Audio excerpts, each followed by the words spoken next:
The following is a presentation of the Belly Up Sports Media Network.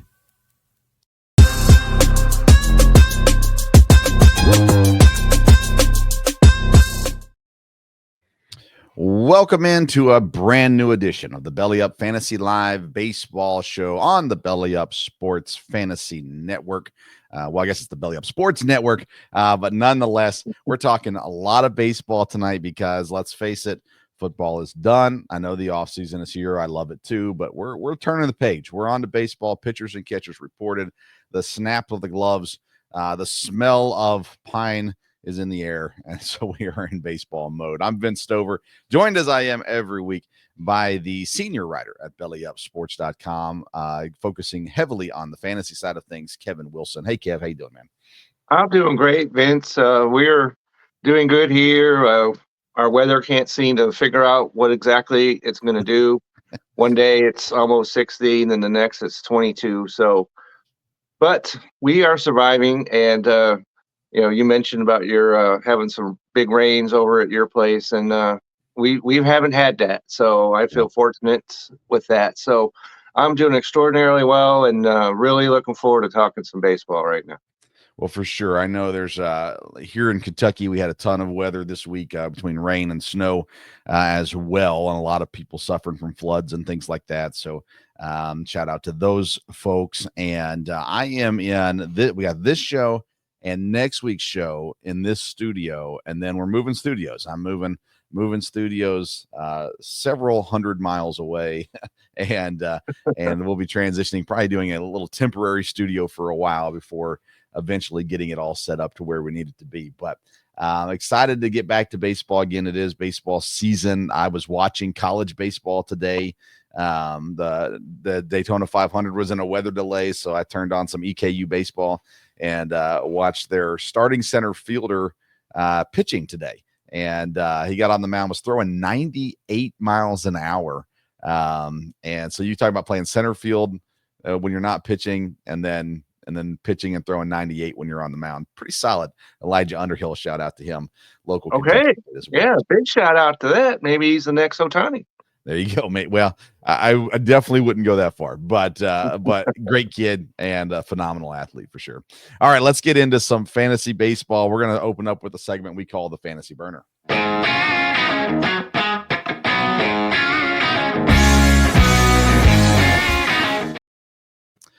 Our Fantasy Burner segment is presented by BellyUpSports.com. Again, you can go there to find information about every sport out there. There's NHL articles right now, NFL articles. There'll be tons of draft coverage coming up as well. Our baseball coverage is really kicking off. Eric Katz leads the way on the baseball side of things. We just added another baseball guy to the network as well. Brent Radlinski's putting some stuff out there. Of course, Kevin and myself as well. So lots of stuff going on baseball-wise at Belly Up. Racing, basketball, hockey, it's all there. So BellyUpSports.com, check it out. And, of course, we're a part of the Belly Up Sports Network and appreciate the support of everyone in the network. All right, our Fantasy Burner this week, we're looking at veteran hitters. And then do we take them or do we don't? Fantasy wise is kind of what we're looking at. We looked at pitchers a few weeks back. And so now we turn the page to the offensive side of things and take a look at some of these older guys on offense. And do you want to stay away from them, or do you like them enough to go after them here as we get to draft season and fantasy baseball? So Kevin, we'll start with the first guy that you have that you want to discuss. Okay. So the first guy I'm going to talk about is Paul Goldschmidt.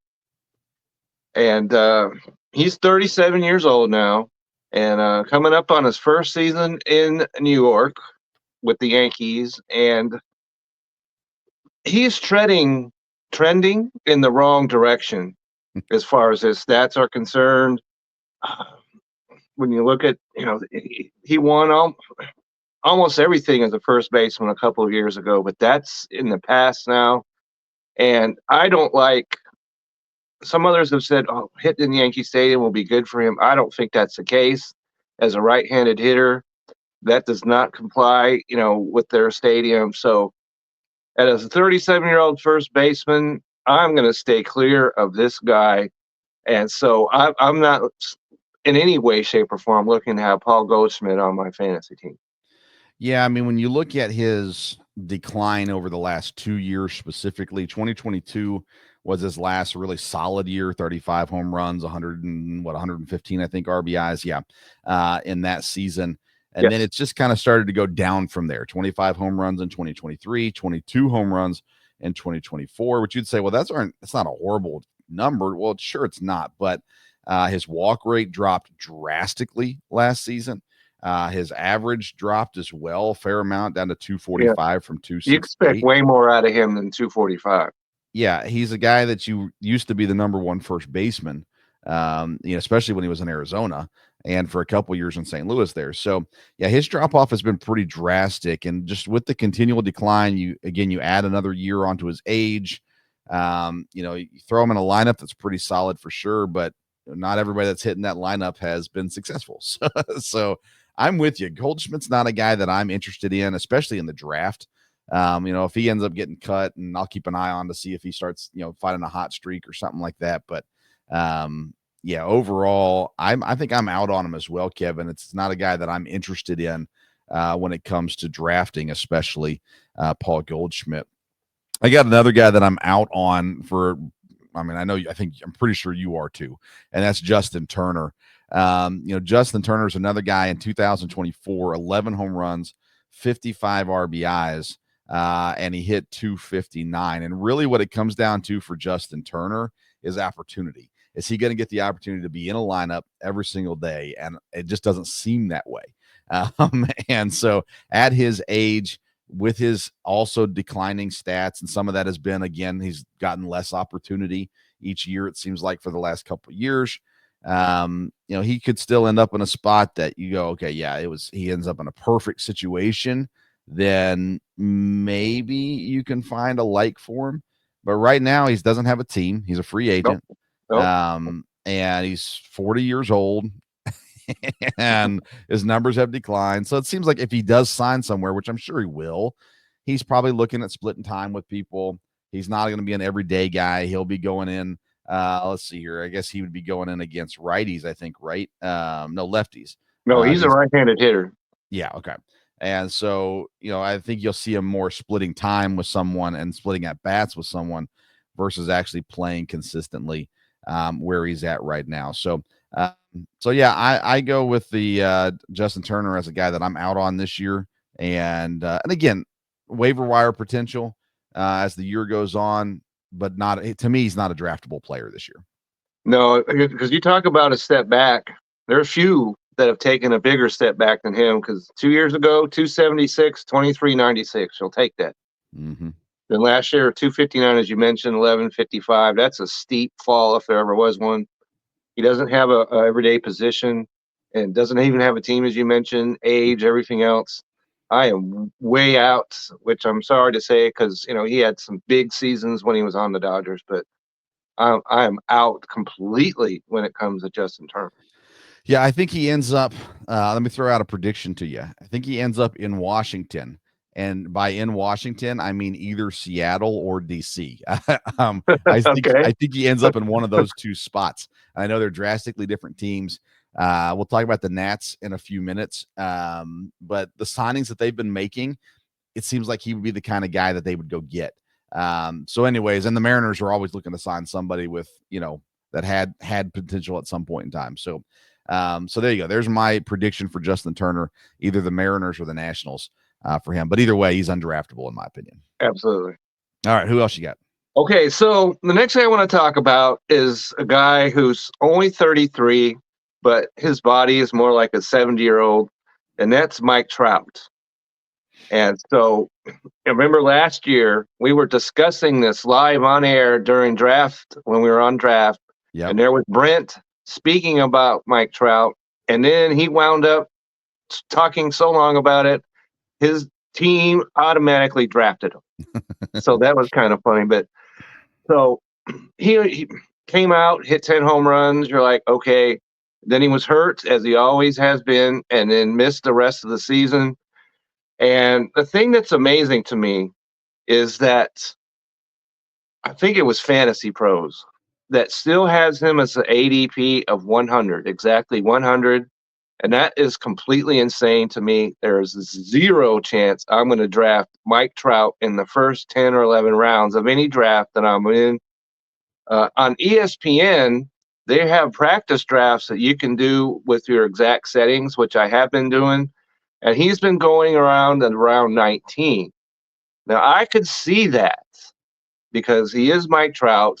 In 19, there's really no downside to that. And if he gets off to a hot start, then maybe you can package him somewhere along the line and get something on your team that you might need. But at this point, he's not going to play a full season. You know this. Right. And so anything before round 19, I am out on Mike Trout all the way around. So I'm not in on Trout at 100. No, that's insane. I am in on Trout. And here's why. You're right. He's not going to play a full season. As a matter of fact, he hasn't played more than 100 games except for one time since 2020.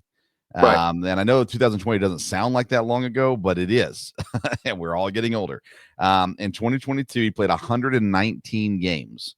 But in 20, he played 53. In 21, he played 36. In 23, he played 82. And in 24, he played 29. But last year, you said it, he started off hot, 10 home runs. He had 14 RBIs. He had 6 stolen bases, which was the most stolen bases he's had in a season since 2019. And he only played 29 games. His walk rate stayed the same. His strikeout rate dropped, actually. Now, his batting average dropped as well, pretty drastically. I think he hit 220 last season. So Mike Trout is a guy I'm very intrigued by, but he needs to be my 4th, 5th outfielder, somewhere in that range. He can't be someone I'm going to have to depend on. He has to be a luxury. But I would definitely draft him, and I'll draft him before round 19 as well. I like the potential of him because, we were joking before we came on the air. He said his body's aged. I'm like, well, he's had all this time off. He's actually young. He doesn't have all the wear and tear. He just has all the surgeries. I think I'm intrigued by him. I'm intrigued by the opportunity that he could have. I like what the Angels have done overall this offseason for the most part. Again, they're not going to be contenders or anything like that, but I'm intrigued by him, and I'm definitely in on Mike Trout, and but not at a high price, and not a top 3 outfielder on my roster. He's going to have to be 4 or 5 on the outfield list for me. Absolutely the way I look at it as well. All right, let's go to a guy that you are more in on than me. But I have to admit that the stats don't lie, and that's Salvador Perez out there in Kansas City. He'll be 35 this season. He just seems a whole lot older than that, in my opinion, at the very least, as well. He came in, let's see here. I had it, and now I lost it. I don't remember what year he came into the league.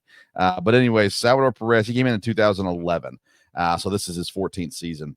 In the league. He last year had more plate appearances than he has had in his career, with the exception of 2021. He hit 27 home runs, 104 RBIs. His strikeout ratio dropped, which is great news. His average went up to 271 from 255. Salvador Perez is a guy who's in a very comfortable spot. He's been with Kansas City his entire major league career. He's comfortable there. He knows the park well. He feels it well. He hits the ball well, all these kinds of things. Now, again, I still have him lower on my catcher ratings than most people, but he's a player that can give you a little bit of position eligibility, as well as you just know what you're going to get out of him. I'd be a little surprised if he does as well as he did last year.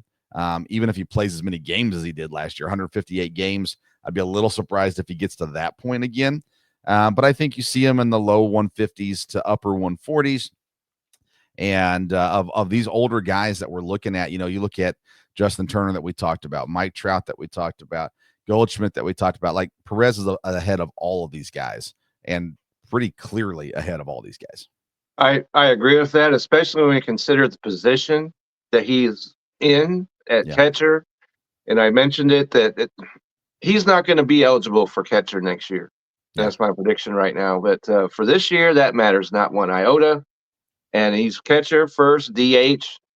And so at some point, he's going to take a step off. Father Time's unbeaten, as we know. But this will not be that season.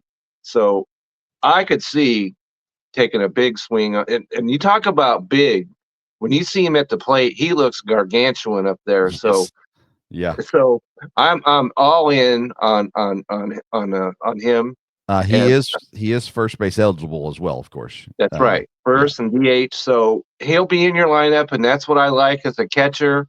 Someone that you just stick up there. Don't worry about him, whether he's going to be in or out of the lineup or not. He'll be in there.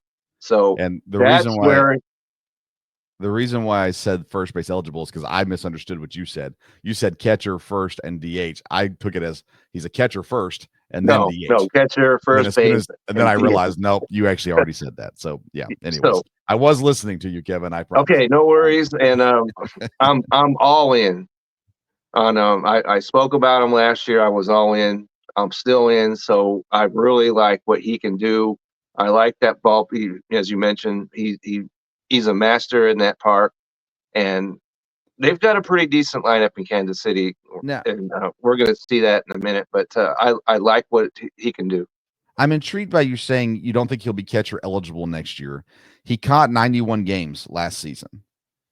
So you don't think that he'll catch enough games to stay eligible at catcher next year? I would be surprised at that because they do have a catcher back there now that can actually catch, and he could be at first and as I mentioned at DH. So they want to keep his legs fresh. Yeah. And so he might still, if he qualifies, it'll be barely. Yeah, I think he'll be the primary backup at catcher. So he's going to catch maybe once a week, something like that would be my guess. Now again, I could be wrong, but I think he's going to retain that. I hope he does for fantasy reasons. I hope that he does. Right. And so, like I said, that's a worry for next year. Yeah. But for this year, all in. Definitely. And again, I will, if you go back and listen to our catcher rankings, you'll hear my thoughts on it. I'm basically just betting on the fact that I'll be right one of these years that he'll drop off. But out of all these older guys, I definitely trust him way more than anybody else. So he's still currently slated as the starting catcher for Kansas City. Freddie Furman, it would be the guy that would be going, and he's actually going to be 30 this year, so he's not young either. I thought he was younger than that. I would have thought so. Well, so I don't know. I'm intrigued by that. We'll talk about that next year as it needs to be talked about. All right, who else you got? So I just want to throw this guy out there, and he's the current active leader in career base hits, and that's Freddie Freeman of the Los Angeles Dodgers, who is 35 years old, and 2,276 if you're counting at home. And so he's a guy that, I know he's 35, but he's not taking a step back this year. He had some health issues and family scares and all that last year. So I think that he'll be Freddie Freeman this year. So I would not be worried if you're amped to draft him. I would do so without any question marks about it whatsoever. So Freddie Freeman, I know I'm a Dodger guy, but even so, it doesn't color my analysis. I like what he can do. We've seen what he can do. So go ahead and draft him. Yeah, definitely agree with that. I got Freeman ahead of all these guys, of course. Perez there next. Then this is a guy that I'm intrigued as a late round guy, possibly even a waiver wire first baseman. But it's Carlos Santana, who re-signs with Cleveland. He played there a while back. Last season was in Minnesota, and respectable. To 23 home runs, 71 RBIs. He hit 238. This is a guy that I trust more than Justin Turner.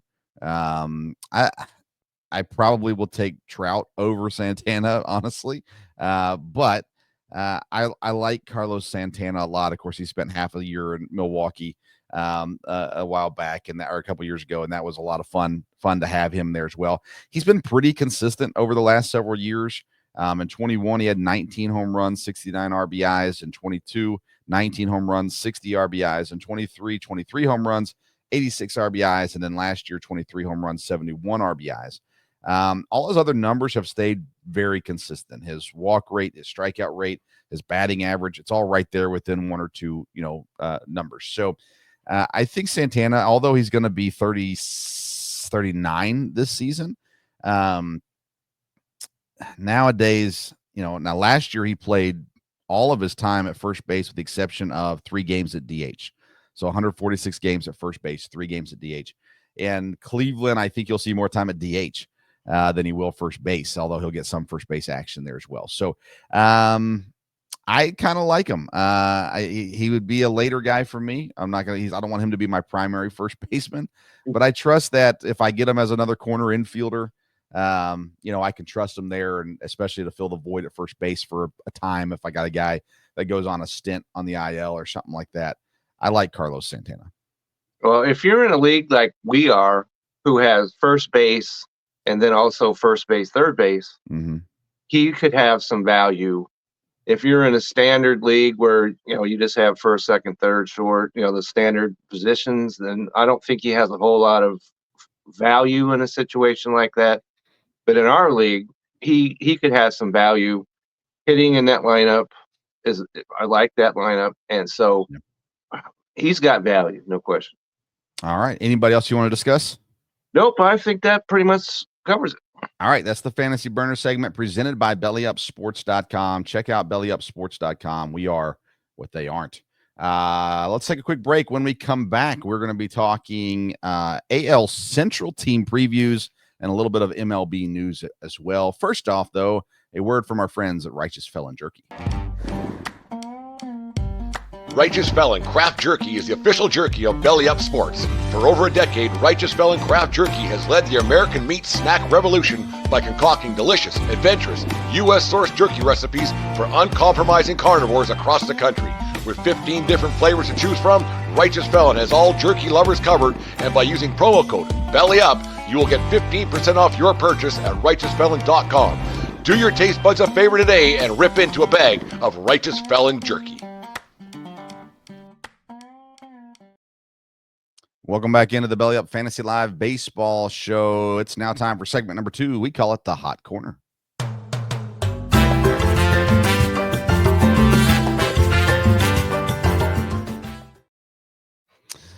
The Hot Corner is presented by Righteous Felon Jerky, RighteousFelon.com. Promo code BELLYUP to get 15% off your purchase. Great jerky, by the way. Highly, highly, highly suggested. All right, before we get into our AL Central preview, Alex Bregman finally signed. He goes to Boston. Not a huge surprise. There were definitely a couple options for him. Boston is where he's going. They're saying he's probably playing second base. And no doubt he can play second base. I think it's good for Boston. I think it's decent for Bregman. To me, this free agency really just wasn't that fun going through. Yep. But overall, this works out for Boston and for Bregman as well. I think so. I don't know if I'm as confident as you about handling second base. Really? But we'll see about that. He's a Gold Glove third baseman. Yeah. So maybe that translates over to second. But we're going to get into third baseman a little bit later on. But I like that he's going to play second base. And so I know that our friend Eric Hatz just wrote an article saying that the Red Sox are going to regret the signing. I'm not in that camp. I think that's going to work out well for them. I think that ballpark's going to work out well for him. And when we talk about third baseman, I'll get a little bit more into it. But I really like the signing, at least for this year. When he adds second base, maybe that – because he can opt out going into next year. He could say, look, I can play second for you. I can play third. So I think that's going to add to his value both in fantasy and real baseball. I was pretty sure he was a shortstop in college. So okay. Yeah, I got no issues with him playing second base. He'll do just fine over there. He'll probably be a Gold Glove second baseman as well.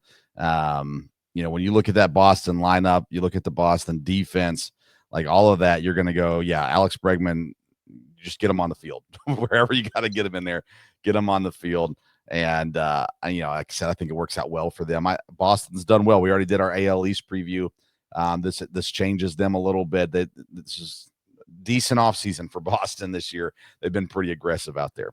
And then also a under the radar, doesn't seem like a big deal and isn't a big deal signing, but I just like it. The Washington Nationals signed Paul DeJong to a 1-year deal as well this week. And we'll get to the Nationals later in our team previews down the road, but they've just done these little things that just putting these solid people into their lineup and solid people into their roster, that they got these young guys that are going to be really good, but having these veteran guys around them is so smart.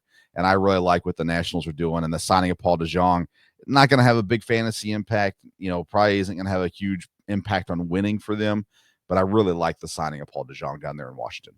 I do too. And, I talked about C.J. Abrams a while back, and this could have a very positive impact on him, because he, maybe alone out of any player we can mention, needs to redeem himself coming out of last year. So that's a signing I think that could really help him and the Nationals as well. I agree. All right, let's get to the AL Central preview, and let's just go ahead and get the White Sox over with. Okay. Chicago White Sox 121 last season. Not a pretty year for the White Sox. We just kept wondering, when are they going to trade guys? When are they going to blow it up? When are they going to do whatever? And they really didn't until now in the offseason, trading Crochet and those kinds of guys. So let's get to it, though. Starting pitchers: Martin Perez, Jonathan Cannon, Davis Martin, Sean Burke, Bryce Wilson. I know when I give you those names, it strikes fear into your heart. No, that's not true. So Martin Perez is fine. I actually kind of like Bryce Wilson a bit too. But I saw them all last year in Milwaukee. Jonathan Cannon has potential, young guy. He's 20, he'll be 25 here later in the season, 3rd round pick originally. There's some intrigue there, but obviously nothing that's going to make you jump off the charts here on this rotation. No, it sure isn't. And, Martin Perez is a guy that I saw pitch a couple seasons ago over here in Texas. And it's the record, he had a losing record, of course, but 4.53 is a concerning number on him for me. And so you look at all these guys, you mentioned about Bryce Wilson. He actually did have a winning record and a 4.04 ERA. So I can maybe see some value in there. Yeah. But these pitchers, let's face it, you're not going to fall over yourself to make sure you have a Chicago White Sox pitcher on your roster. Right. And that goes for the bullpen also. Justin Anderson is in line to get the closes this year. Fraser Ellard is around. They got some young guys. Perlander Baroa, he'll be 25 this year. Gus Varlin has had some success. He was a Dodger there for a short time as well. Jared Schuster coming over from Atlanta. There is some relative potential there. They also got Kai Bush, who's currently injured, came over from LA a couple of years ago. He's 25. So they got some guys, but again, this is not a team that's going to be competing for much of anything this year. Offensively speaking, let's see here. Mike Tauchman, the 34-year-old. Luis Robert is still there. There had been all kinds of talk about him getting traded. Cincinnati apparently tried really hard to acquire him and could not agree on something there. He's been shopped around a lot. I think he'll continue to be shopped around and be gone at some point this season. He gets injured every year too. Andrew Benintendi still playing baseball. Andrew Vaughn, Josh Rojas, Lennon Sosa, a young kid. Miguel Vargas is still pretty young. Colson Montgomery is a guy that I will be drafting in some leagues this year. 23 years old, 1st round pick in 2021. He's playing shortstop this year. and he will be a sleeper pick for me in a couple of drafts. And then Corey Lee at catcher this season as well. And really nobody of intrigue: Austin Slater, Brandon Drury, Michael A. Taylor, and Matt Theis as their bench guys right now. So again, there's nobody on this team that just makes you go, I'm so excited about this. I do like Colson Montgomery, but it's because of how young he is and the potential that can be there. Outside of that, there will be some relevance. I think Josh Rojas will be fantasy relevant at third base. He'll be a waiver wire guy. He'll be a guy that you can put in your lineup. He's a lefty as well. So I think there's some value for him. Andrew Vaughn, if he ever reaches his potential, value, as well. But nobody gets you excited. Ever being the key word in that, because I was going into last year, Vaughn had some favor in my eyes, but of course that went down the drain awfully fast. And all the rest of these guys, 23, whatever age they are, they're all waiver wire guys. Every last one of them. Benintendi, if he was in a different lineup, might have some intrigue. But as far as these guys go, no. None of them on Team Wilson. No. Yeah, Colson Montgomery is the only guy I'll draft off the White Sox, and that'll still be late rounds kind of thing. Last year they won 41 games. Their over under when I checked, it was 52.5. Count me as an under on that one. I don't think they're going to have an 11 game bump. No, they had the worst season ever, so they can't possibly be any worse than that. But to expect they're going to move up 11 wins is a whole lot, especially since they don't have Crochet. And so no, I'm going under as well.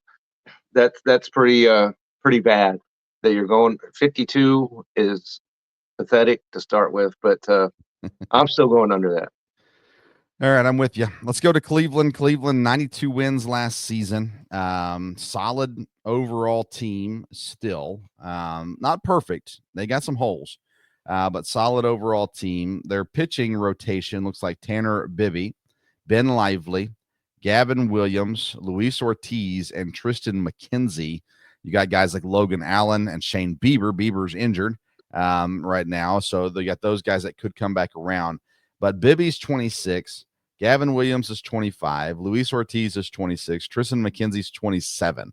When you look at this rotation, it doesn't necessarily scream Cy Young, but what it does say is they've just got solid depth at the pitching level, and in that division, that's probably enough.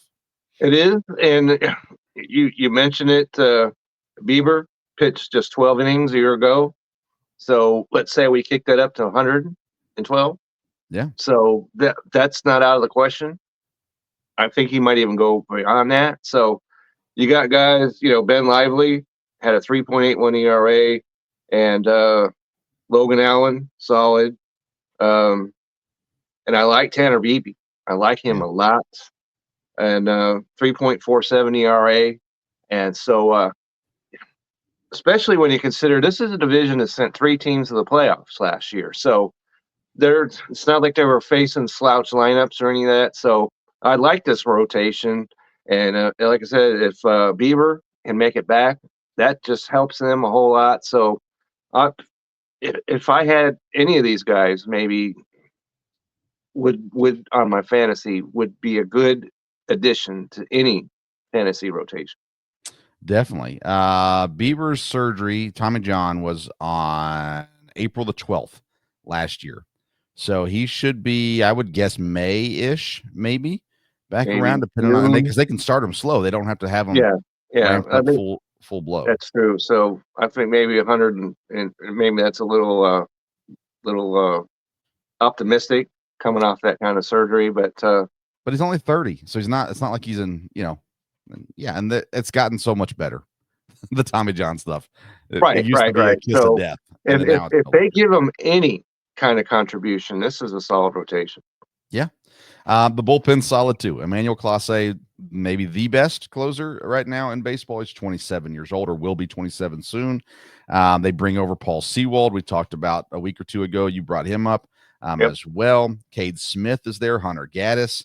Jacob Junis, they just signed. And again, that's the average fan won't care, but it's a solid signing to add as a long reliever to the pen.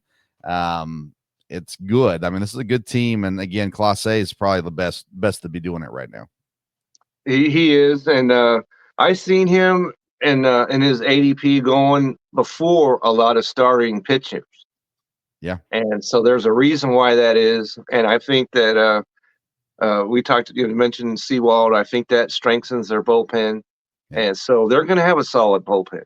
And all they need their starter to give them a 6, and they're going to be in good shape.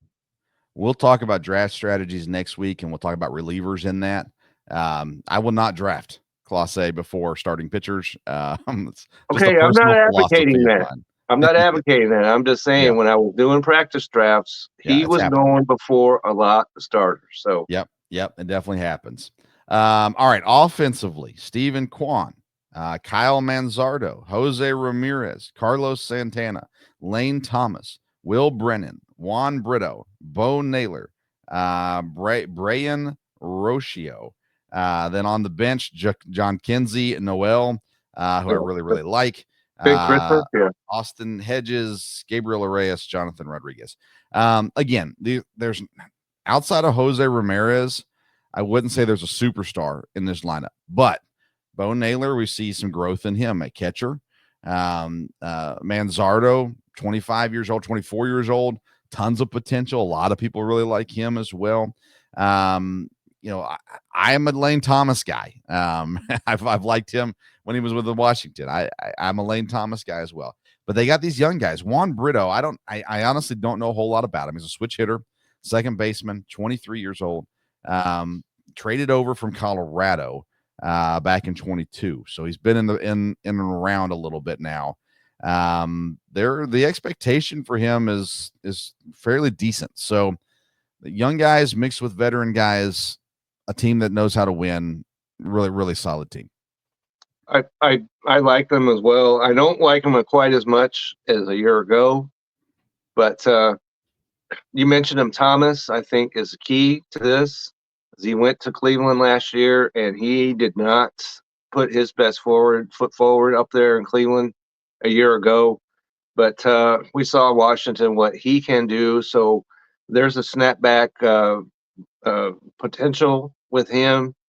And if he does do that, that's going to help them, of course. And Naylor, as you mentioned, I like him behind the plate. So this offense, with the pitching that they have, can get it done. Well, you said you don't like him quite as much as last year. Neither does Vegas. Last year, they won 92 games. Vegas has them at 82.5 this year. I'll be completely honest with you. That's an easy over for me. Okay. So I had 83.5. Either or is insane to me. This is a team that, as you mentioned, 92 wins. They did not take a 10-step back situation. I'm going way over that. So this is easy to me. Yeah, I mean, they're upper 80s at least. Yeah, absolutely. So I'm a long way from Vegas. If I wasn't, I'd stop in and see them on this one. Yeah, I'd say worst case scenario 85 for them, but I think they're upper 80s. And again, you just look at the division, and I take it right back to the NL Central last year. It's very similar. They're going to have a couple teams in the mid 80s. I can't imagine Cleveland will be worse than 82 games. All right, let's go to Detroit. I was wrong on Detroit last year. You were right. 86 wins for them last season. Their pitching staff looks like Tariq Skubal, who, of course, is phenomenal. Jack Flaherty re-signs there. Reese Olson, young guy, 25. Casey Mize at 27. He'll be 28 soon. And then the young gun, Jackson Jobe, looks like he's going to be set up to start the season in the rotation. He's 22 years old right now. That could possibly change. Kenta Maeda, of course, is there. Alex Cobb is the reason why. Looks like Jobe's going to get a chance to start because Cobb is hurt and will not be ready to start the season. So some not only solid guys in Skubal. Flaherty looked good last year again. Mize is solid. Olson solid. And then they get this young guy that could be, I mean, who knows what he is, but he could be really, really good as well. I like this Detroit rotation. I do too, especially after Flattery came back. Flaherty, yeah. Flaherty, okay.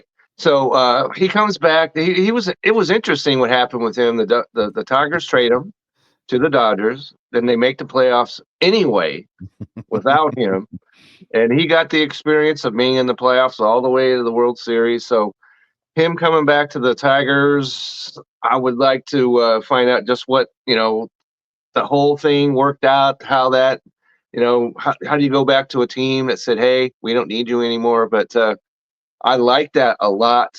That solidifies their rotation, and so I really like what this looks like, especially if the young gun can do anything, and he got his feet a little bit wet. So maybe he won't have any jitters or any of that stuff. So I think that's going to work out well for them. I like this rotation. I think it's going to be solid. Yeah, and honestly, I like their bullpen too. Not too shabby over on the bullpen side of things. I don't love that they don't have a solidified, surefire closer necessarily. Jason Foley looks like he could be in line for it. Tyler Holton, I think would be really good in that spot. Bo Brisk is looking at some options there too. They bring over Tyler. Is it? I don't know. Conley, Canale. I always forget how to say his name. They got him over as well. Name, you're on the right road. So yeah, it starts with a K. Tommy K. Yeah, is in there as well. Again, it's not the best bullpen, but it's definitely not the worst bullpen either. No, it isn't, and there's a lot of things that could happen with this, and not in a bad way. And so I think they're going to be fine. Whoever they put in the closer spot, I think will do fine. And so pitching is not going to be a problem for the Detroit Tigers. I agree. I don't think hitting will be either. I think they're one of the more underrated offenses coming into this season. Parker Meadows, Gleyber Torres, Riley Green, Kerry Carpenter, Matt Verling, Colt Keith, Jace Young, Jake Rogers, and Trey Sweeney. And then they've got Dylan Dingler, the catcher, young catcher at 26. That'll be seeing more time. He played last year a little bit. Javier Baez currently is a backup coming off the bench, which is where he needs to be. He needs to be on the street, honestly. Well, okay, I won't go that far, but I love this team. A lot of young guys. Right now in the projected lineup, not a single guy over 28 years old. Matt Vierling, he's going to go outfield. Colt Keith is going to jump over to first. Colt Keith was one of my favorite players last season in fantasy. I'm excited about the opportunity he's going to get there at first. Riley Green obviously is very good. Kerry Carpenter's good. And this third baseman, Jace Young, is looking like he could be really, really solid also. So a lot of young guys, a lot of energy in this lineup. And to me, this is a scary good team, especially in this division. I agree with that. It's been interesting. Gleyber Torres comes over from the Yankees. When they made this, I was like, I don't know about it, but as you mentioned, the guy, they're going to slide him over to first, and so he's going to add first base. Maybe he'll add a little power because he needs to have a little more power to be an effective first baseman. But this lineup is going to be solid, so I like it. I like it a lot. Yeah, I do too. Last year, like I said, they were 86 wins. Vegas drops them to 83. I'll take the over on this one too. I think mid to upper 80s, 86, 87, 88. They could be a 90-win team, honestly. I like Detroit coming into this season. I do as well. So it's interesting. We're going to talk about all the win totals, but I think Vegas is selling this division way short, and I'm going over on this as well. Yeah, I think the big thing about this division is that it's got some parity to it. So you could have several teams, 4 teams. Like I said, it's going to be a lot like the NL Central last year. You're going to have 4 teams with everybody but the White Sox has potential to win this division this year. So somebody has to lose some games, but I mean, they could all be in that 80 range, right. Mid 80s as well. So I think that to say that the division winner is going to only have 84, I'm not buying that. Right. Yeah. Safe bet is on the Twins, Royals, Tigers, and the other team we talked about, the Cleveland. I just go over all these numbers, and you're going to hit on 3 of them probably at least. Absolutely. So if you want to do a trifecta, there it is right there. There it is. All right, let's go down to Kansas City, and 86 wins last year as well. Solid season for Kansas City, and a really intriguing team coming in here this season. Their rotation is it's good. Cole Reagans, Seth Lugo, Michael Waka, Michael Lorenzen, and Chris Bubik comes in as well. So you get these 5 guys. They are healthy. Kyle Wright comes over from Atlanta, is injured. So, he could be added to that, I guess, at some point in time, possibly as well. But I like this, especially top 4, Reagans, Lugo, Waka, and Lorenzen. I don't know. I think both of us like Lorenzen. I know I like Lorenzen, and I think we're especially being your 4th pitcher, I think it's a good spot for him. I think as well, because another guy I saw pitching for the Texas Rangers, and so he goes over there. I think Seth Lugo takes a little bit of a step back. We saw that in the second half a year ago. Yeah. But I don't think it's going to be a huge step back. But while he's taking that step back, Cole Reagans is going to take a step forward. Yeah. And so he doesn't really have to take a whole big step forward. 3.14 ERA. So it's not like he was a bum a year ago, but he's a young guy. I think the potential's off the charts for him. And so this starting rotation is about as solid as you could ask for. Yeah, Alec Marsh is also a possibility, by the way. Right. I didn't mention him. Right now, the only thing that concerns me about this rotation is age. Lugo's 35, Waka's 33, on the higher end of 33. Lorenzen's 33. At any moment, one of these guys could fall off, and so that does concern me a little bit there. But I really like the bullpen there as well. Carlos Estevez, he was a free agent out of Philly, and Lucas Ursig. I'm a huge Lucas Ursig fan, and I think he'll definitely be getting holds, if not actually getting a chance to earn some saves as well. Hunter Harvey, John Schreiber, Angel Zerpa, Chris Stratton, Sam Long, Carlos Hernandez. These guys don't, they're going to need good starting pitching to get them through 6 innings at least to survive it. I think so. And Ursig, as you mentioned, with a name like that, internet sensation. So yeah, all he has to do is just take that sensation and put it out there on the mound. So I like this bullpen as well. And so I think there will be no issues with the starter, pitching in general in Kansas City. All right. Offensive lineup, Jonathan India comes over from Cincinnati. Mainly will be DH. Bobby Witt Jr., phenomenal shortstop. Vinny Pasquantino, I'm super high on at first base. Salvador Perez, Michael Massey, Hunter Renfroe, MJ Melendez, Michael Garcia, Kyle Isbell, which is a really interesting addition, or not addition, but a person there as well. Freddie Furman will see time at catcher also. The other guys off the bench, whatever. Nothing to write home about necessarily. That being said, again, solid team. And what I see them at right now, though, Kevin, is I think they can be anywhere from second in the division to second to last in the division. They're going to range between 2 and 4. I think they probably have a little bit more concern. Them and Minnesota are my biggest questions in this division. I agree with that. And but their over-under is 82.5 as well. Yep. And so I'm going over on that. And questions, but they're not big questions. So yeah, I don't think that because if you go 82-80, that's really not a good baseball team. And I think Kansas City is. So I'm going over 82. Yeah, I would too. Like I said, I would take all 4 of these teams to go over and take my chances. This would be a team, wouldn't surprise me if they're at 80 wins, but it wouldn't surprise me if they were at 88 wins. There's the pitching is going to be the question mark in Kansas City this year.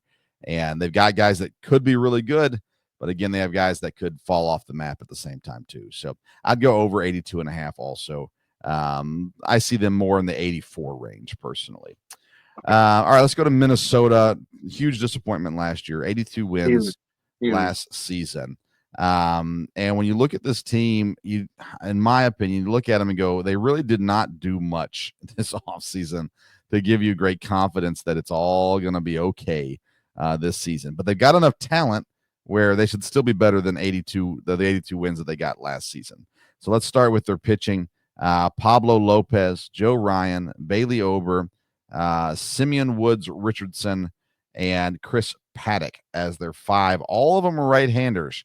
I don't think that's ideal to go all righties in your rotation, but that's what they're going to do this season. And again, they should be good. All of them under 30 years old.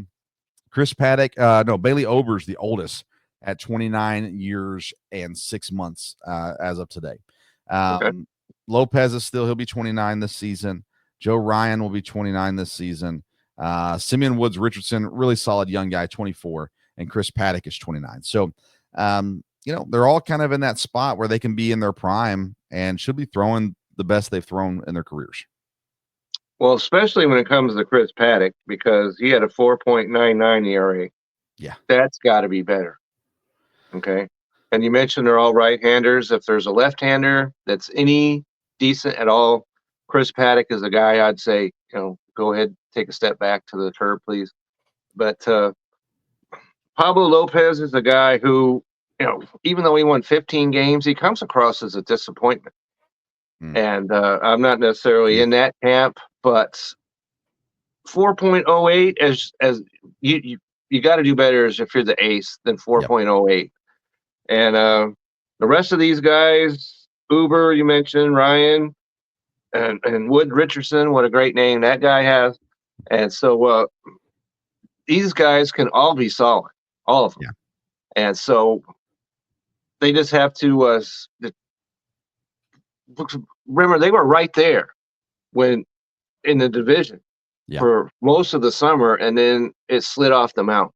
Yep. And so it wouldn't be a shock to see them right back in business, and the starters are going to have to lead the way on that. Definitely. I really like the back end of their bullpen, Yohan Duran and Griffin Jacks. Griffin Jacks got me a lot of points last year in fantasy with his holds and even some saves. Cole Sands, not bad either. The other guys, and again, their bullpen currently only has one lefty in it. Like they're so right-handed heavy in their pitching. That's just a recipe for disaster. You can't come in and throw out a lefty. And then I'm sure they got lefties that'll come in. Then we get through spring training and everything. I'm sure they'll have more than one lefty on the roster, but right now it's a little dangerous. So don't love the bullpen. They got some older guys there. Michael Tonkin, he's 35. Danny Colum is 35, came over from Baltimore. Brock Stewart's 33. The bullpen, I love the back end of the bullpen, but the rest of it really scares me off in Minnesota. And so that's where the starters are going to need to be guys that go 6, 7. Right. Because then, like you mentioned, the 2 guys at the back end are solid. So we're going to have to see how the middle relief might be could be the what do you call it? The Achilles, or what's that? The weakness of this team. The Achilles heel. Yeah. Achilles. I'm sorry. Okay. Achilles. And so if they can shore that up, this will go a long ways for them to have a successful season.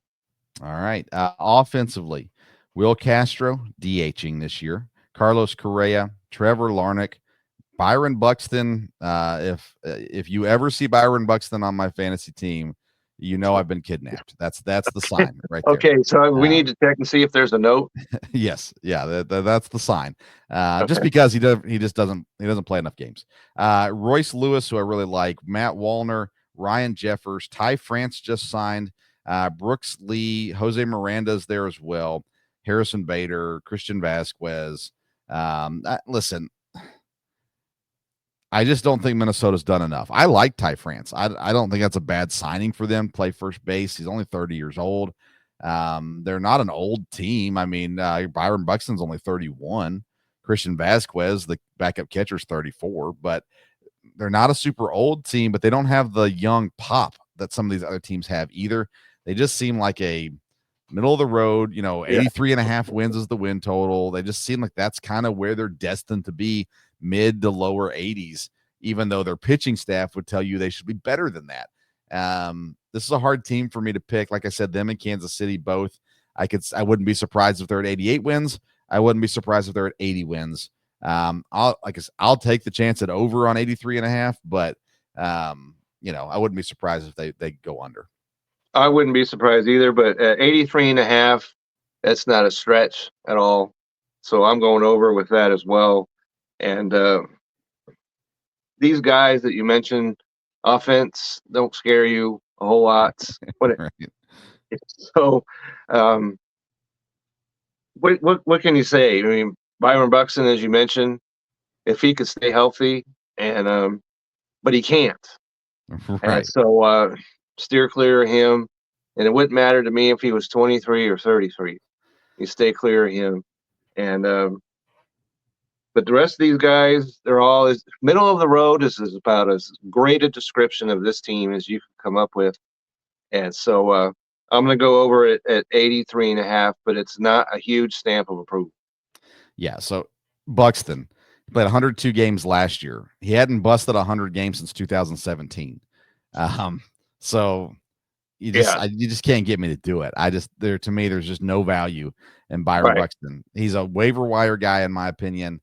And when he's playing, and then as soon as he gets hurt, drop him and don't even worry about it. 18 home runs last year, 7 stolen bases, 56 RBIs. His let's see here, I lost it. His K rate went down a little bit. His walk rate went down drastically. So I'm not a Byron Buxton guy. You won't see him on my team. It'd be very, very, very strange. I would say that Willie Castro is a guy that you could see on my fantasy team.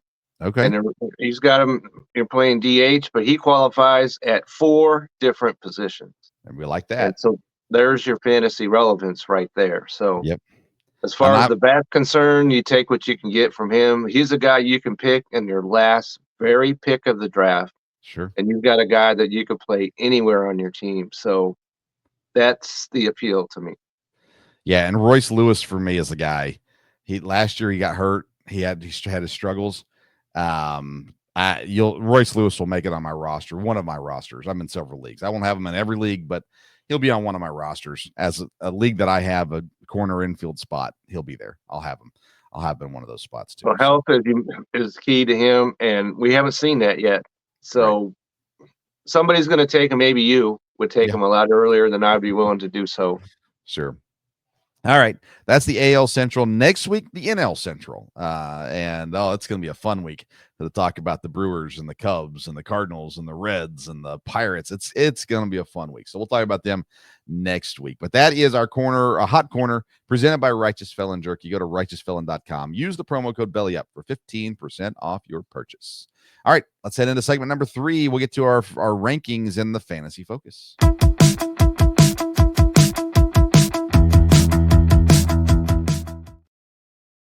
Fantasy Focus is presented by SeatGeek. It's time to get your tickets for spring training if you're down in Arizona or Florida, or get your tickets for the regular season as well.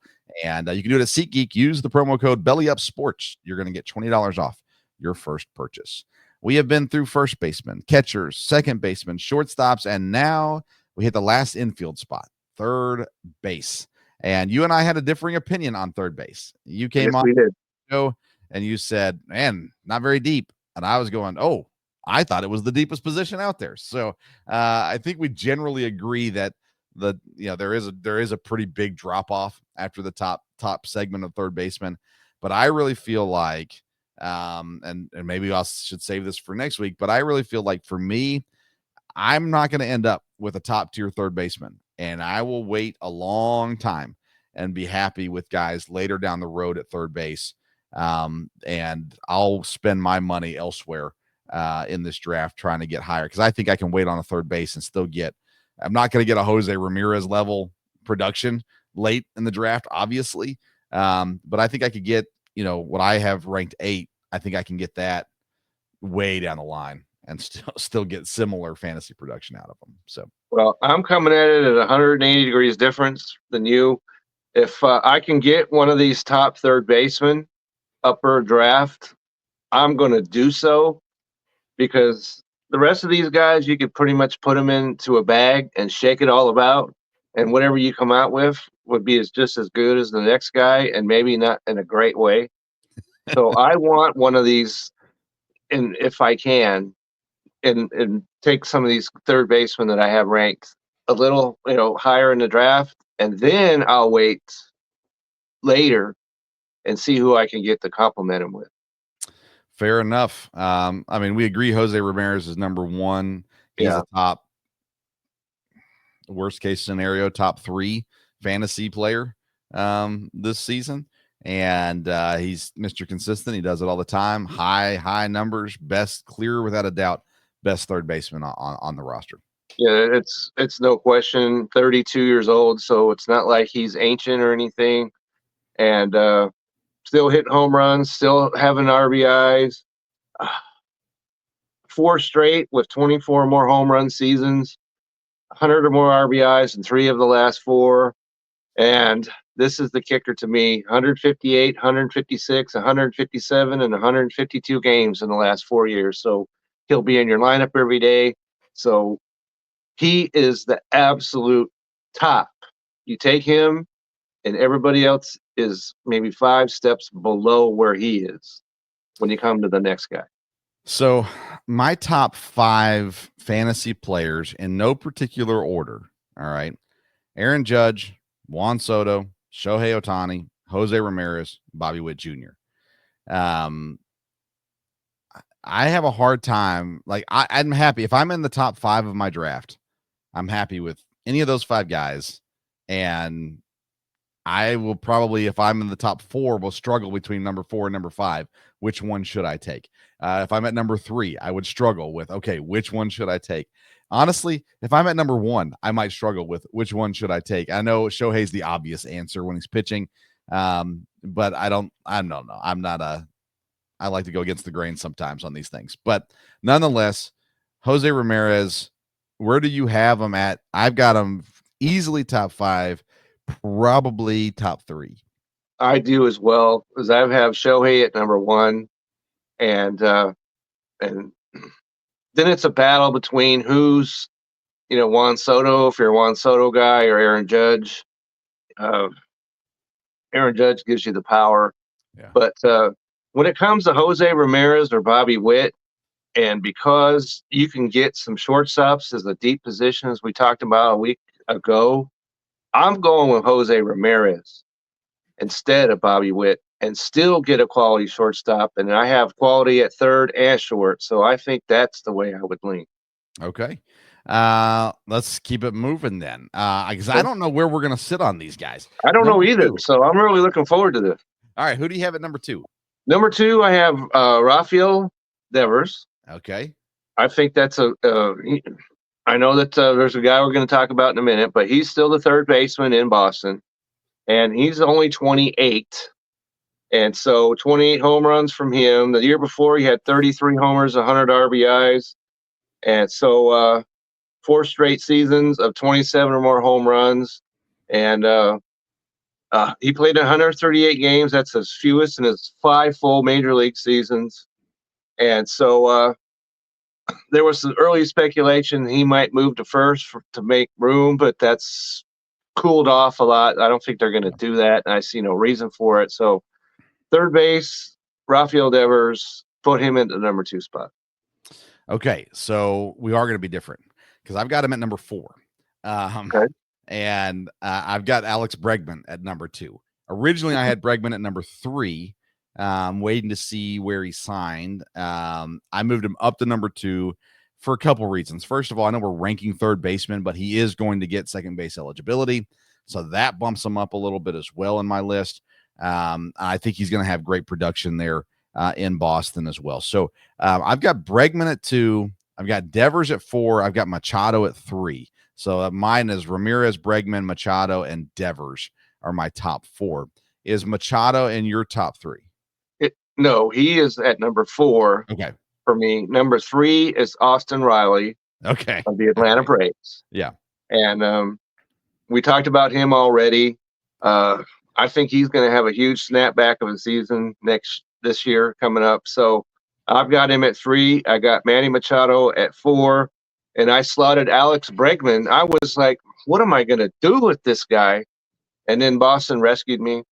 And so I slid him into the number 5 slot. And adding that second base, maybe I should have moved him up a little bit. And especially in Boston, he has a 375 career batting average in Fenway. Yeah. And so this, you predicted this way early on that he was going to go to Boston, and you were right about this. And so I really like that landing spot for him. The stadium works out very well for him. And because he went from a third, in Houston with a short right field or left field porch. It's one of the shorter ones in baseball. And then he comes to Boston, and it's maybe even shorter. So I like this. I think it's going to work out well for him. He's going to have, and he's got to come back because he had a terrible walk year last year. But I think that he's got a opt out coming up. So I think this is going to work out well, at least this year. Yeah. We're not concerned about dollars. None of that here. But for on the field, I think this is going to work out extremely well for both the team and him. So I've got Riley at 5. To me, these are the 5 guys. Like, Absolutely. if you're going for a top tier third baseman, Yes. you got to get one of these 5 guys. And I really think I'm really hoping Riley drops in drafts, because I think he would be a steal if you were able to get him, if he ends up being, the 6th, 7th, 8th third baseman. He's still sitting there. Would be an absolute steal, because he's only going to be 28 this year. He was injured last year. Everything about the Braves was not great last year.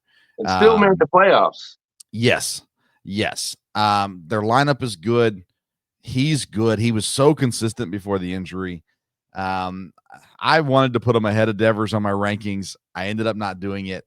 But to me, Ramirez is the clear-cut number 1. And then Bregman, Machado, Devers, Riley are guys. They're fairly interchangeable to a degree, and I think they're all really close in ranking.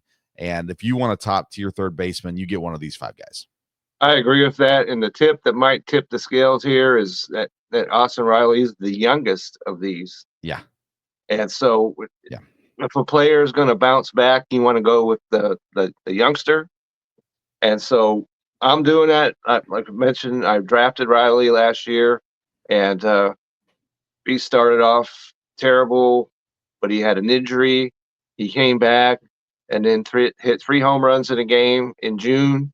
It was on a 45 homer pace until August, got hit by a pitch and was out. And so that's nothing, that doesn't say anything about the weakness of his body or any of that stuff. So I think he's going to be very strong this year. I'm looking real quick to see, is this updated? Yeah, it is. Okay, so Austin Riley took live batting practice in spring training Wednesday. And let's see here. No, wait a second. Yeah. So everything seems to be good for him. So, I mean, count me in on the Austin Riley train, back on the bandwagon for him. All right. Number 6. Who do you have? So number 6, this is where you take a huge step from the first 5 guys that we talked about. Yeah. And so I've got Mark Vientos of the New York Mets in at number 6. And the reason why, he's 25, he only played in 111 games, but he still hit 27 home runs. So you add in the New York Mets, and they added Soto, and Alonso came back. There's all kinds of, Lindor and everything else. There's all kinds of opportunities for him to drive in and score a run. So I struggled a little bit with these. I'll tell you right now, the 6 through 10, I struggle with. But when I look at the potential, I like what he can bring to the table. I don't know what to say, Kevin. I did not expect to hear that name come up in this top 10 discussion today.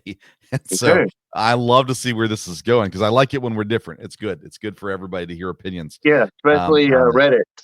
I can't wait to see what we dig up on this one. All right, let's keep going through your list, and then I'll come back and do mine. Okay, so at number 7, I've got Jazz Chisholm, even though I know he's going to play second. He's third base and outfield, so you got to factor that in.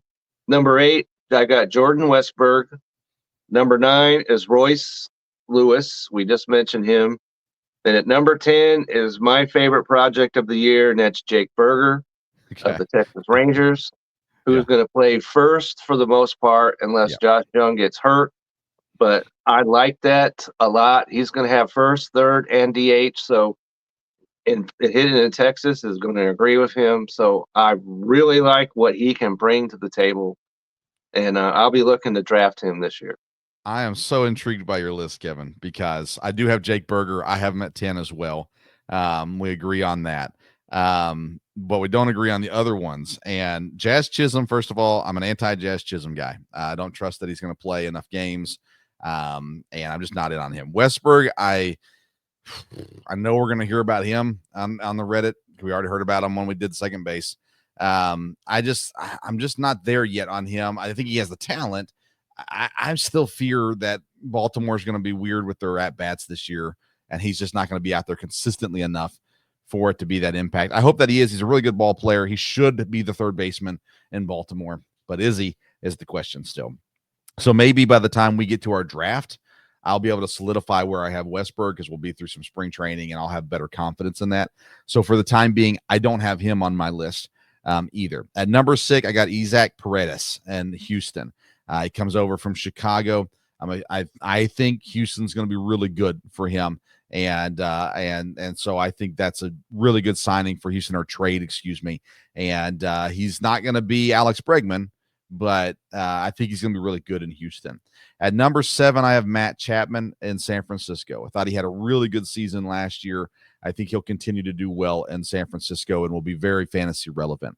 At number 8, I've got Max Muncy with the Dodgers. And I know of all the Dodgers players, you're definitely not high on Muncy. But I got him at number 8. Again, that lineup is so stinking powerful. He's going to fit right in, continue to fit right in there and produce. At number 9, I've got Junior Caminero from Tampa Bay. He's one of my favorite guys coming into this season. And if I remember right, I think he has multiple eligibility as well. I should have written that down. Let's see here. No, he's not. He's only third base eligible. But I was going to look that up and confirm, but you already got it. Yeah, he came up last year, and played minimal last year. He's going to be 43 games this season. I expect him to be over 20 home runs. I expect him to be around double-digit steals as well. I think he's going to be the highlight of Tampa Bay this season. I got Jake Berger at 10. Again, he's still third base eligible, although he'll be playing first base in Texas.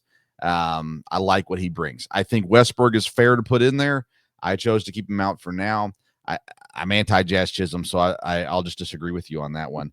Okay. And then Vientos, man. For me, I need to see more out of Vientos. I don't mind Vientos. There's a lot of guys that I like. We'll run through these values, and then I'll come back and cover some of these guys if we don't cover them in the values to talk about those things. But give me your thoughts real quick, because my dad says Kevin can't say anything nice about the Giants. Matt Chapman, your thoughts on him? Well, your dad is pretty much correct on that. So when I look at Chapman, it seems like just as soon as you want to, get all warm and cuddly with him, then he takes a step back. So he's getting older now. I don't like that lineup. I don't like the park he hits in. And so I want to be higher on him, but ever since he left and went to Toronto, and was it Toronto? Anyway, it hasn't worked out as well for him. But so I think that somebody like your dad or somebody like that is going to take him way higher than I'm willing to do so. And these other guys that we're going to talk about is somebody I could wait a little bit on and get on my team and be pretty happy with it. Matt Chapman was the 5th best third baseman last season in fantasy baseball. Okay. He throws some injuries and some different things. You get some trades, all that kind of stuff. But he's not going to drop 5 spots in fantasy baseball this year. He's going to be a top 10 third baseman. Last year, he did take the switch over to San Francisco. He had 27 home runs, 15 stolen bases. He hit 247. If he drops from that, it'll be minimal, in my opinion. So I like him comfortably in there. Max Muncy, share your thoughts on Max Muncy, because I'm all for being argued out of Max Muncy in my top 10. Well, he's another guy who he just doesn't excite me in any way. You know, he's not a great hitter. He's not a great fielder. He's adequate at all of that. And so Max Muncy is also a name guy that somebody could step up and take him. And some of these other people that I'm going to mention here in a moment is somebody that you could get on your team and provide as much production as you would get maybe, from him. But you'd have to take him way earlier than I would be willing to do so. The scary thing about Muncy, and honestly, I'm probably going to change this ranking at some point because the more I think about Muncy, the more I dislike it. Last year injury was the issue. Oblique, I believe, was the issue last season. He's also 35, I believe, and you're going to start seeing him maybe be more of a platoon player with some of the talent they got going on in the Dodgers system as well. So his at-bats are probably going to go down a little bit even without injury issues. So, for you listening live, take Max Muncy out of my 8, move Caminero up to 8, move Berger up to 9, and just throw Westberg in there at 10 because he's going to be there if he plays somewhere like that. Okay, I just talked myself out of Max Muncy. Okay, so if Max Muncy hit 230, you're probably willing to do one of those all-night party sessions because he could just as easily hit 212. Yeah, that's true. All right, give me best value third baseman. So the best value, I have 3 of them. That's Junior Caminero, as you just mentioned. And so maybe that's not a value because of somebody like you that's willing to take him after just 43 games. And so I like with the intrigue that he can bring. And so I like, he's only 21. And so, but I didn't rank him in there because he's only 21 and he only played 43 games. So there's not a lot you can take away from that. The next guy I have is a 33-year-old, and that's Eugenio Suarez of Arizona. Okay. As a guy that's classic guy that you can wait on. And you look at this guy, okay? And we talked about him last year. Yeah. Who we're going to take at third base, and he wound up with 30 homers and 101 RBIs in 158 games.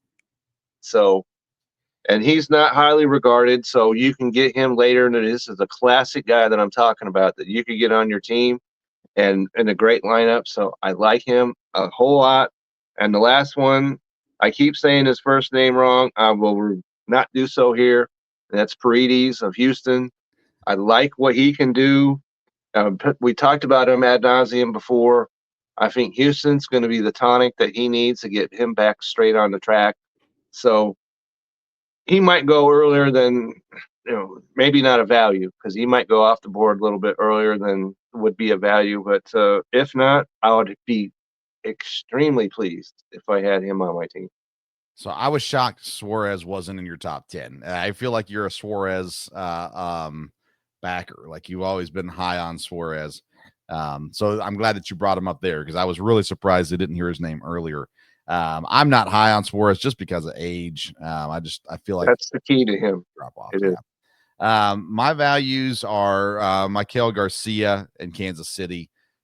He's got to stay healthy, but outside of that, I'm huge on him. He doesn't give you position eligibility options. Well, this year actually does. He's second base and third base. So I like that as well. And then the guy that I want on most of my teams this year, and I say that to people who listen to the show and are going to be in some of our drafts, is Matt Shaw in Chicago. And I'm not a Cubs guy whatsoever. This kid he's got loads of talent, loads of potential. This is a guy that's going to get every day, at bats, and he's young. And I like the young guys. I like taking a shot on these young guys and seeing what comes of it. And can they accomplish what their potential is? And Matt Shaw is eligible at second base, shortstop, and third base. And he's going to be the everyday third baseman, it looks like, for Chicago. So something could change. I know he's actually even a little dinged up right now. So you got to keep an eye on that kind of stuff through the spring, and that could change, I guess, depending on how the spring goes. But Matt Shaw's a guy I plan on drafting in a lot of leagues this year, and I'm excited. I'm excited to see how I can get him, how early I have to take him, those kinds of things. Big on Matt Shaw this year from the Cubs. All right. I could see that. I could see it. Okay. Worst values at third base. Worst value to me is Nolan Arenado is a guy that we could have talked about at the top.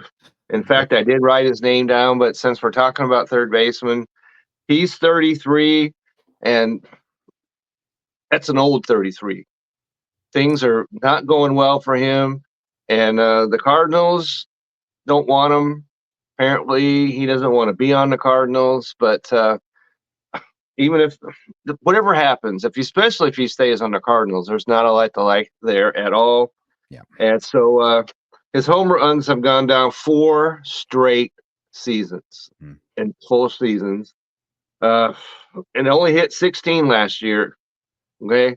As a third baseman, at 33 years old, you better be able to hit more than 16 home runs to have any value to me whatsoever. So I'm not in whatsoever on Nolan Arenado. So if anybody's out there and wants to go ahead and draft him, take him off my hands. I'll be more than pleased with that. Yeah, I'm with you. Nolan Arenado's on my list. We'll talk about him more next week when we do the NL Central. But yeah, horrible value where he's getting drafted at right now. You couldn't, there is a price, but you couldn't pay me. You couldn't pay me to take Nolan Arenado on my team. And then I also got Alec Baum on there from Philadelphia. He's the one guy I was really hoping he'd get traded, get a new opportunity somewhere else. I think he would be a lot better somewhere else.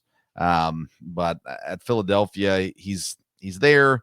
He has some relevance, fantasy relevance and things like that. But overall, where he gets drafted at, I don't think he's worth. I think there's other guys better than him with higher ceilings than him. So I'm out on Alec Baum as well, just because of his value right now. I think it's too high. I think as well. He plays for Philadelphia, and so that brings his value in others' eyes a little higher. So once again, if you want to take Alex, Baum and push some other players lower down in the draft so I can get one, I'm totally okay with that. All righty. Very good. Very good. All right. Let's conclude the show, and let's do it by talking about content that we got coming out this week. What do you got going on this week? Well, I have a couple of articles that I did. First, I looked forward to the baseball season and put together the odds to win the World Series. And I put together the team that I thought, and we both agreed on this last week, who would be the best to put, a bet on to win the World Series. And also I went and looked at whom I think is the worst option to bet on. And so I did that. And I also looked way forward and put out an article about Super Bowl odds. I know there's a lot of people out there, the football season is now over. They feel that their life is now empty, and because there's no football. So I put out an article, and they did the same thing. And I put together who I thought would be the better option to bet on and the worst option to bet on. So if you're in that sort of thing, and I mentioned it in both articles, please, if you do anything, please do it responsibly. But I think that's some interesting reading right there. And some of the teams have some interesting odds. And so go ahead and take a look at that. That's on the Belly Up Sports website right now. And I'm sure that going forward, we just talk about third baseman, so there will be an article coming out about that Okay. this week. And so just check out the Belly Up I keep trying to put fantasy in here, but Belly Up Sports website. Also, you can check me out on X at Kevin62 WILSEA. And so any questions are not out of bounds. So just hook me up. All right, there you go. For me this week, let's see here. Yesterday, we dropped I think it was yesterday, maybe it's Friday. No, I think it was yesterday. We dropped the Belly Up Sports NASCAR Super Show previewing the 2025 NASCAR season. So you can go catch that at the Belly Up Sports YouTube channel. Then this week, Wednesday night, I should be on live with my dad around 8 o'clock and on the Sports Stove football show. And you can follow us on Facebook or on Twitter and subscribe to the podcast version of that as well, the Sports Stove Football Show. We are talking a lot of draft stuff right now. Last week we talked quarterbacks, so we're going to be looking at some more draft stuff there. So catch that show this week. Then next week, or the end of this week, I guess, I think we're going to go a little early on this show. I think we're going to plan on Saturday night getting this show put out because, like I said, I'm moving my studio. I'm actually moving everything. And so it's going to be a busy time for us. And anyway, so we're going to get the show out though for next week. Might get it out a day early. We were going to be previewing outfielders, ranking our outfielders next week. We'll be previewing the NL Central next week as well, plus covering the latest Major League Baseball news. Follow me on Twitter and Instagram, or X and Instagram, at Sports Stove. Twitter's where I'm the most active. Try to put some stuff out though as well. Check out college baseball. It's in full bloom right now. It is. And it's a good It's a great time to be alive. It is. It is indeed. Spring training is here as well. Lots of good stuff going on in the baseball world. And really, pretty much all the free agency is done. There could still be a trade. There's still a chance Arenado. I know they're saying, oh, probably now it's not going to happen. It will. So you're just waiting on that. They'll probably trade him to the White Sox. Hey, for the record, watch out for the Nationals for him too. I don't think that's where he's going to end up, but just keep an eye on those kinds of things. That being said, we'll continue the player rankings. If you've missed any of our player rankings, you can go back and subscribe to the podcast, the Belly Up Fantasy Live Baseball Podcast, or you can go to Belly Up Sports YouTube, and catch all past episodes there as well. All right, that's it for this week. Thanks for sticking around all the way through the end. And we got draft stuff coming up really soon. So next week, we're also covering draft strategy along with the NL Central and the outfielders. So tune in early on that show, and we'll talk about some different draft strategies you can go with as well. And our draft is coming up on March the 16th. We'll do it live here on Belly Up Sports YouTube channel, as well as the Belly Up Fantasy Facebook page. Live 10-team points draft. And looking forward to that as well. So mark that in your calendar. All right. Absolutely. Thanks for tuning in to the Belly Up Fantasy Live Baseball Show. Check out bellyupsports.com, righteousfelon.com, and SeatGeek.com for all your jerky, seat, and sports needs as well. He's Kevin Wilson. I'm Vince Stover. Enjoy your baseball. That's right. Everybody have a great week.